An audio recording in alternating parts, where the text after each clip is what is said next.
Autumn arrives in Pixie Hollow, bringing with it a rare and magical event, the Blue Harvest Moon. It only happens once every 8 years, and its light is needed to recharge the pixie dust tree, the source of all fairy flight. Tinker Bell is chosen to craft the ceremonial scepter, which will channel the moonlight through a special stone to create fairy dust. Excited and proud, Tink wants to do everything her way. Terrence, her responsible and well-meaning friend, offers to help, but their personalities clash. Tink's impulsiveness and his perfectionism lead to tension, and during a heated moment, she accidentally breaks the magical stone. Panicked, she sets off alone on a risky adventure to find the legendary Mirror of Enchanta, which can grant one true wish. Along the way, she befriends a quirky firefly named Blaze. After a long and tough journey, Tink finds the mirror, but wastes the last wish by accident. Devastated, she feels like all is lost, until Terrence shows up to help her, no resentment at all. Together, they repair the scepter with creativity and teamwork. During the ceremony, it works. The moonlight turns the new stone into pixie dust, saving the ritual. More than a magical success, Tink learns a heartfelt lesson. True treasure lies in friendship, forgiveness, and learning to accept help. From the very beginning of the film, it's evident that Terrence had become one of Tinker Bell's closest friends. He was always ready to support her, constantly bringing whatever tools or parts she needed to build her inventions. Their dynamic began to shift when Tinker Bell was entrusted with an important task, crafting the ceremonial scepter for the upcoming blue moon. Knowing how much Terrence understood about pixie dust, especially the rare moonstone, she asked him for help. At first, everything seemed fine, but as they started working together more closely, their differences began to surface. Terrence was meticulous, methodical, and deeply focused on every detail. Tinker Bell, on the other hand, was spontaneous, scattered, and often driven by impulse.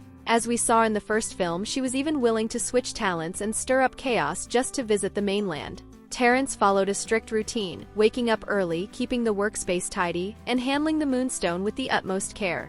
But despite his genuine intentions, his constant suggestions and careful oversight started to wear on Tinker Bell. She began to feel suffocated by his presence and grew increasingly frustrated with what she saw as interference. Eventually, she asked Terrence to leave and search for something sharp, just to buy herself some space and finish the project her own way. Terrence took the request seriously and brought back a pocket watch, believing its pointed hands might be useful. When he returned, he found Tinker Bell already overwhelmed and on edge. His arrival, though well-meaning, pushed her patience past the breaking point. In a burst of anger, she lashed out, accused him of meddling, and told him to leave. Then, in a moment of raw frustration, she kicked the watch across the room. The impact caused it to spring open, and the force shattered the moonstone inside. What's most striking is that, even after the moonstone was destroyed, Tinker Bell didn't immediately recognize her mistake. Instead of reflecting on her actions, she placed all the blame on Terrence, ignoring the fact that he had only been trying to help, and that the object he brought did, technically, match what she had asked for. She made several frantic attempts to fix the broken stone, but nothing worked. That's when the panic truly began to sink in,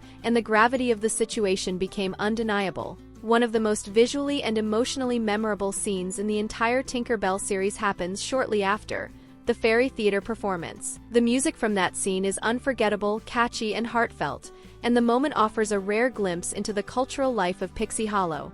Until then, we hadn't seen this side of the fairies, staging shows, celebrating creativity through art and performance. It's a beautifully animated sequence that stands out not just for its aesthetics, but for adding depth to the world. And it's during this performance, ironically, that Tinker Bell stumbles upon a key piece of information. Not only is the moonstone irreplaceable, but there's a long-lost legend about an ancient treasure said to grant 3 wishes. 2 of those wishes had already been used, only 1 remained. Without hesitation, Tinker Bell made up her mind. She would find the treasure and use the final wish to undo her mistake. But instead of being honest about what had happened, she kept the truth to herself. Needing more pixie dust to power a homemade balloon for her journey, she sought out Terrence once again. However, rather than owning up to the broken moonstone or asking for forgiveness, she approached him with half-truths, trying to reconnect just enough to get what she needed. She even asked him to bend the rules and give her extra pixie dust without explaining the real reason. Had she told him everything, there's no doubt Terrence would have helped. But by choosing to manipulate the situation instead of being transparent, she set off a chain of misunderstandings. And that's where everything starts to unravel. One of the most memorable parts of Tinker Bell and the Lost Treasure, at least for me, is the scene with the trolls. I've always loved that moment since I was a kid. As Tinker Bell approaches the treasure's location, her path is blocked by 2 troll brothers guarding the entrance. At first glance, they come across as loud, rude, and constantly bickering. But it doesn't take long to realize there's a deep connection between them. Beneath all the insults and arguments, there's real affection. They just have a clumsy, chaotic way of expressing it. This encounter mirrors the situation between Tinker Bell and Terrence. The dynamic between the trolls reflects a similar pattern, a strong bond damaged by pride and poor communication. The key difference is that, while the trolls quickly move past their differences, Tinker Bell remains stuck in her stubbornness, making things worse. Throughout this part of the story, it's clear that Tinker Bell was in the wrong. She never apologized to Terrence, not because she forgot, but because she genuinely didn't think she needed to. That lack of accountability set off a chain reaction. The Moonstone was broken, her friendship with Terrence fractured, and chaos followed.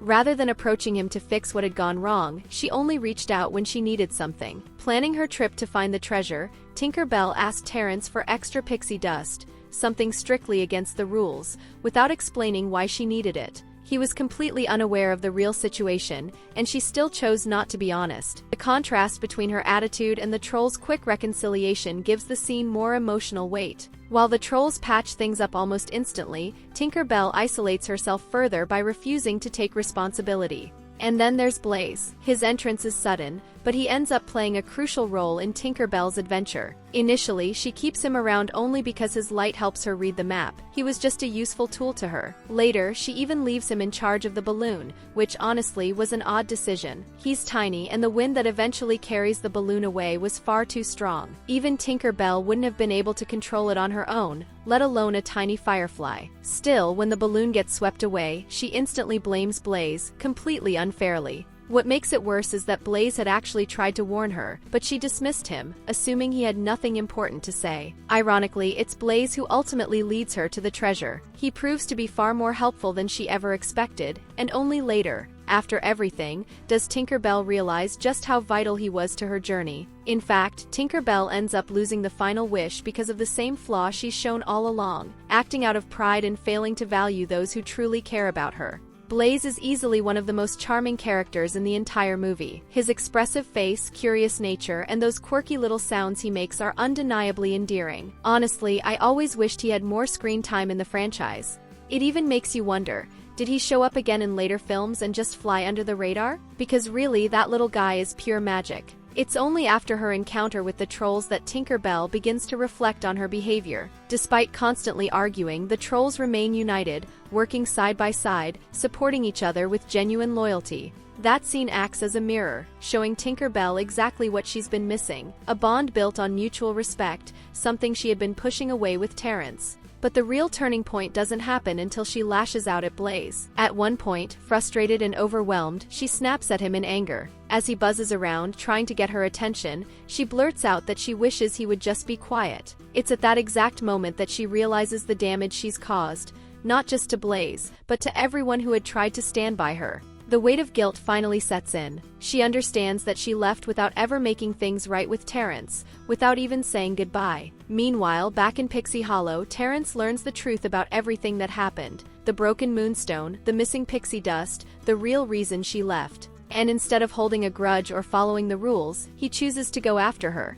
Not out of duty, but because he genuinely cares. Their reunion is emotional and heartfelt. After Tinker Bell apologizes, the two of them work together to rebuild the scepter using the shattered remains of the Moonstone. What they create isn't just a replacement, it's something new, something more meaningful. That collaboration marks a major shift in Tinker Bell's character. It's the moment she finally confronts her own faults and learns to step away from her pride. That's exactly what makes watching the sequels so rewarding. Tinker Bell evolves. In the following films, she no longer repeats the same patterns of behavior. And as mentioned before, both sides of her earlier conflict are understandable. It's frustrating to have someone constantly commenting on your work, but it's also unfair to ask for help and then shut the person out, especially when their only intention is to support you.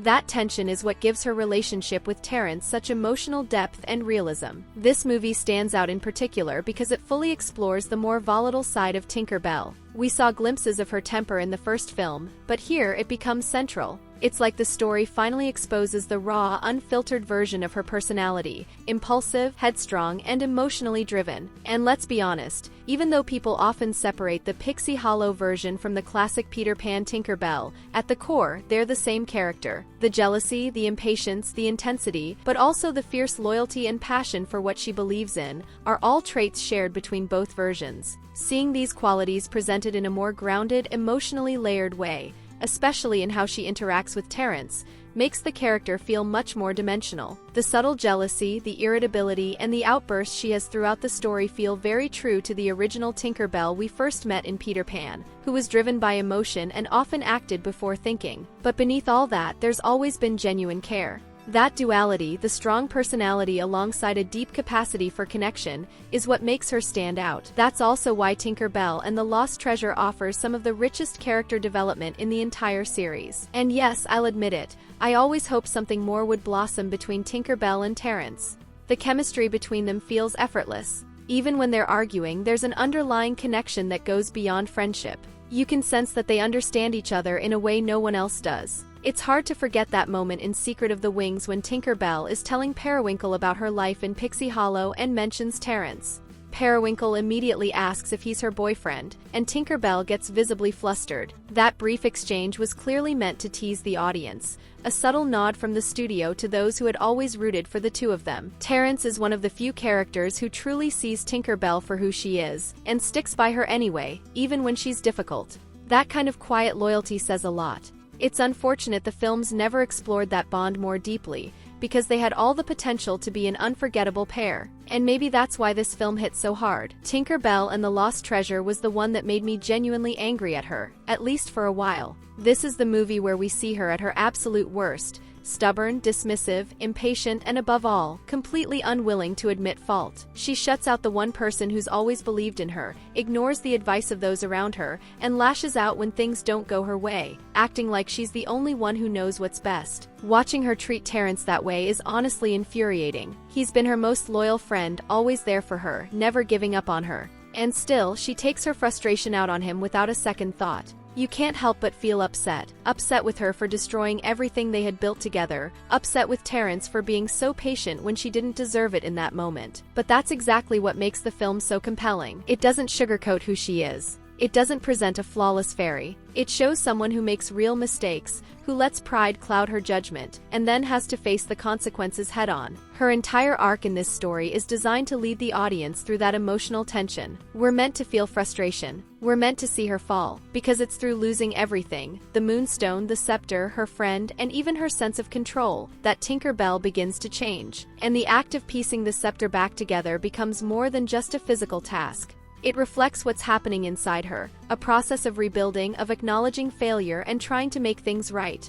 In the end, when Tinker Bell and Terrence finally reunite and work side by side to rebuild the scepter using the shattered pieces of the Moonstone, there's an undeniable sense of relief. The defensiveness fades, and in its place comes honest regret. Her pride, which had driven so many of her mistakes, gives way to a quiet humility. And that's when all the frustration we felt toward her turns into understanding. This film made me resent Tinker Bell, not because she was a villain, but because it forced me to confront just how flawed she really was. Self-centered, short-tempered, and difficult to deal with. But it also showed how complex and grounded she is. At her core, she's still the same fairy we met in Peter Pan, impulsive, emotional, fiercely loyal, and deeply passionate. That's what makes Tinker Bell and the Lost Treasure stand out. It doesn't give us a flawless heroine glowing with charm and perfection. It gives us a character in progress, full of contradictions, struggling with her worst traits and trying to become better. That emotional honesty is what makes us care. And that's why, after feeling angry at her, we circle back to caring for her even more. Because she messes up, she pushes people away, she breaks things, but she always finds her way back to what matters most: